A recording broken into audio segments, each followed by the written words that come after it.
is mighty sweet. Liberty sows its seed at Farpoint Farms.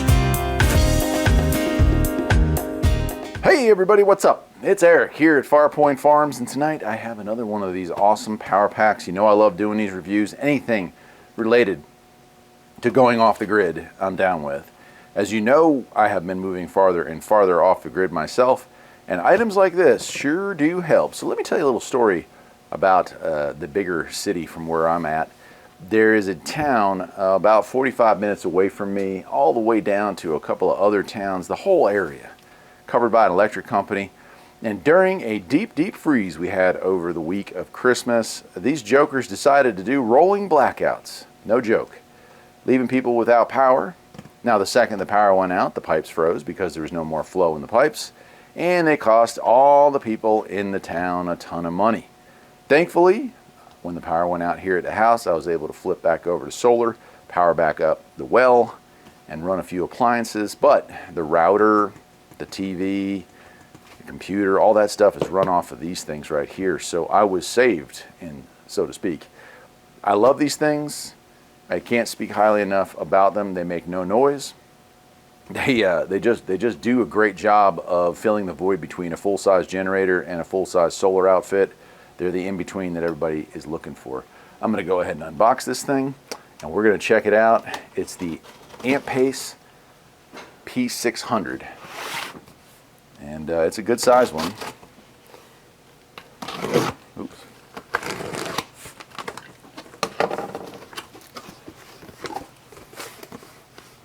And look at that, it's a box inside of a box.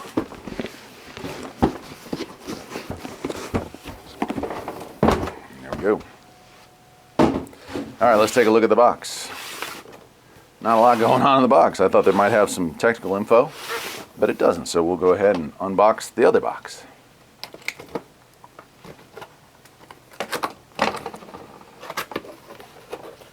It looks like 14 pages, all in English. And some of the specs is that it is a, let's see here, AC outlets, 600 watts, outputs, pure sine wave. Surge power was 1200 watts. Wow, that's quite impressive. At 120 volts. Then we have USB-C, USB 1, USB 2. There's a car charger. They can take a maximum of 168 watts, and a DC charger. They can do the same. So it means that you could run 200 watts of solar to it, because you're probably not going to get full 200. So I'd say you'd be safe with 200 watts input if you want to do that. Now this one's kind of cool. This one also is a car jump starter. How about them apples? There's something you don't see. That's a new trick. And the DC charging panel that it has, oh no, they're saying 100 watt panel maximum. So let me back up on that. 100 watts, 100 watt charging from the car, and 100 watt charging from the adapter that it comes with. It is a lithium ion battery, low voltage protection, low temperature protection, so that's cool. It won't freeze up. And then it gets into usage and such. Let's go ahead and get it the rest of the way out of the box. Oh, it's a big boy.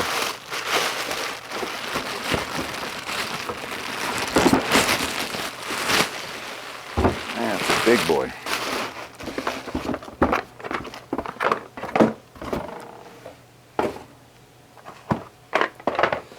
All right, here's the back.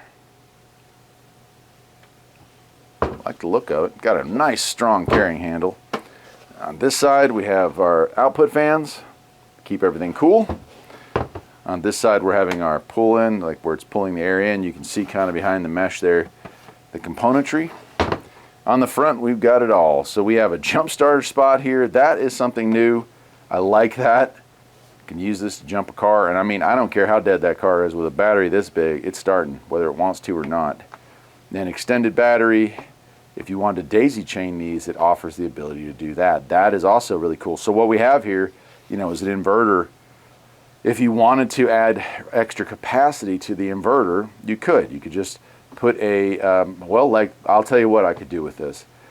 You know, I do those 100 amp hour lithium ion batteries. You could hook this to one of those, and now it has the ability to act as a charger, solar charger, 100 watts in, or AC charger, 100 watts in, or 12 volt charger, 100 watts in. But now it's not just charging the onboard battery, it's charging the full 100 amp hour battery as well.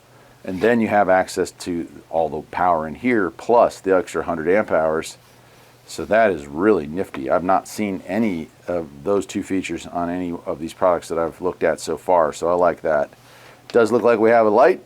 We turn it on. She's coming with 82% capacity. Press and hold, we have our LED light. You can see it even draws the 2 watts there. Tells us, look out, you're burning 2 watts of power. Super bright. Let's see if that moves up at all. Probably not much, maybe 3 watts. Yep, it's going to hang out at 2. Ultra bright, yeah, there we're going. 10 watts output if you want it on ultra bright. Then we're going to go into strobe. Sorry if I just got you. We have an SOS, and then we're off. Very cool. This case here is going to be our display. If I press and hold this, AC comes on, and so does the fan to run it. 99 hours with no load. So that just means that, like, the parasitic draw.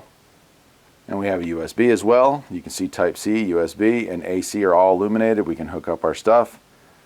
And then I could even light up DC. So it does allow you to operate all of the above at the same time. I like that as well. Now, one thing I don't know about this, and I'll have to look through the manual, is if it's able to take a charge and discharge at the same time. Some models are, some models aren't. I like the ones that can do both, because if you're out there charging, you know, if you take this thing camping, you can charge while charging your phone and not have to do one or the other. So that's really cool. Nice. Okay, well, you know what? Let's take a look at what came with it in far as the extra boxes we have here. And then we'll plug some stuff in and see what it does. So we do have our 12-volt lighter adapter.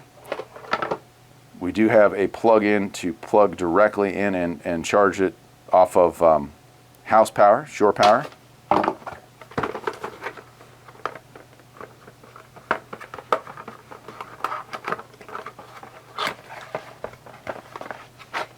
And that would be this. That would be our brick. And the brick's capability is outputs 24 volts at 4 amps. So it takes between 100 and 240 volts. So it works US or European 50 or 60. So it must be cycling. You know, must know the difference. Nice. So that's that. All right. Let me make sure there's nothing else in the box. And it does not appear there is. That's it. So what I'm going to do next, I'm going to plug some stuff in. Let's plug some stuff in and see how this thing performs. Okay, here we have it set up on the bench, and we are going to first, we've got to power it up. We'll power up the AC. You can see it goes to 91 hours, or 99 hours, I guess. So what I have next to it is the wonderful and very useful Radio Shack DX394 general coverage receiver. Now, I don't have an antenna hooked up to it, so we won't be listening to any music or anything on it, but turn that on and let's see where it brings us. And you can see it's working nicely, a little backlit. And it looks like it pulls about 3 watts. We'll see if it changes any as it goes through. Yeah, about 3 watts. We'll bring it down to 7200. Without an antenna, I highly doubt anything's coming in right now, but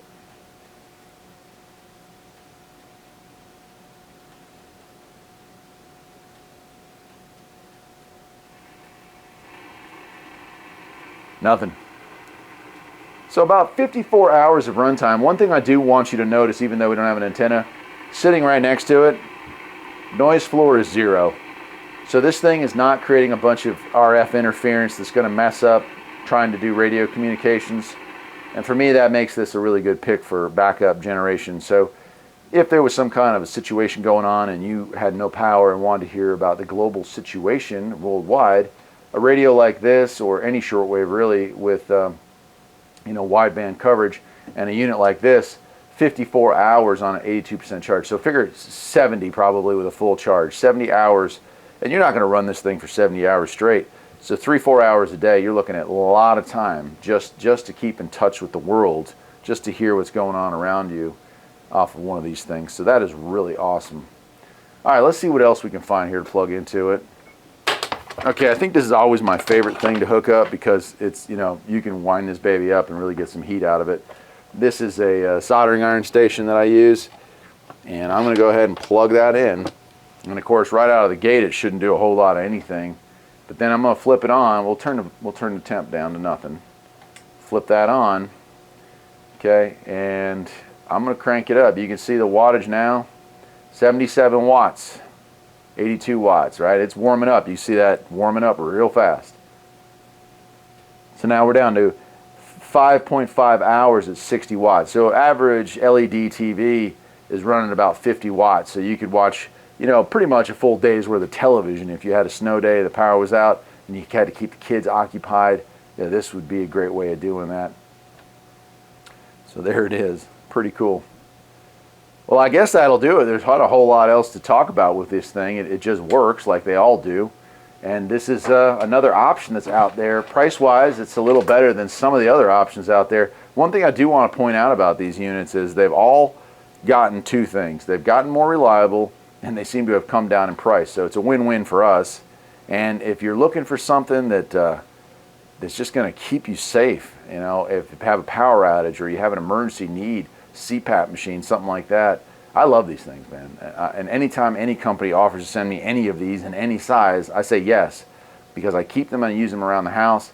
And when I have extras of that capacity, I send them off to friends so that they can be prepared when the time comes. That'll do it for today. I will leave a link to where you can get this on Amazon. Thanks to them, Ampace, for sending this my way. If you haven't checked out my second channel, Farpoint Farms Restorations and Repairs is the name of it. You ought to go over there. We got some cool stuff going on. If you like automotive related content, that's the way to go. Till next time, my friends, take care.